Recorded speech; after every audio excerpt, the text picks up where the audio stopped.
One of the best things about winter, I think, is rhubarb. So we've come up with a very easy rhubarb tart. I'm just going to be trimming the ends and get rid of those leaves. And so we're going to be a bit technical here, and I'm going to cut the rhubarb into about 15 or 16 centimeter pieces of each stalk, and then you can use this as your guide. So once we've trimmed up all that rhubarb, just get it into a tray, ready to go. And we've just got some short crust pastry here. I've got a long sheet. If you don't have a long sheet and you get those 2 sheets you get at a supermarket, you can just stick them together. I'm just going to trim to about 40 centimeters, and we're just going to make a bit of a mixture underneath the rhubarb. So I've just got some flour, some almond meal, and some ginger, and then also some orange zest. Orange and rhubarb go so well together. And finally, just a bit of caster sugar as well. Just stir that together. Just take that dry mixture, and we're just going to tumble it in. And the aim here is to leave about a 4.5 centimeter border around. And so just use your spoon and guide this mixture along.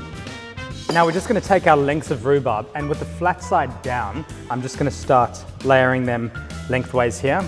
So just take the sides of this pastry now, and we're going to just fold it over the edges. So if we do a mini fold in the beginning of about 1 centimeter, and that's just going to give a really nice strong border to the tart. And now with the remaining pastry on each long edge, we're going to fold it first. So if you just gently lift up the pastry and just pat it down gently as well, and then just pinch down those corners. Okay, so we're almost done.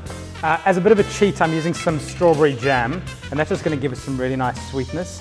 And if you get some chunks in there, that's okay too. And just lastly, a bit of egg wash as well. So just a beaten egg, and that's going to give it a really nice golden color on the pastry sides.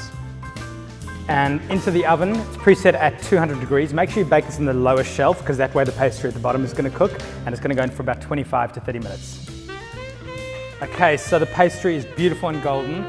I'm just going to give it another brush with some of the jam as well, just to gloss it up. So I've got some pistachios. We're just going to chop them. Make sure they're not salted pistachios as well.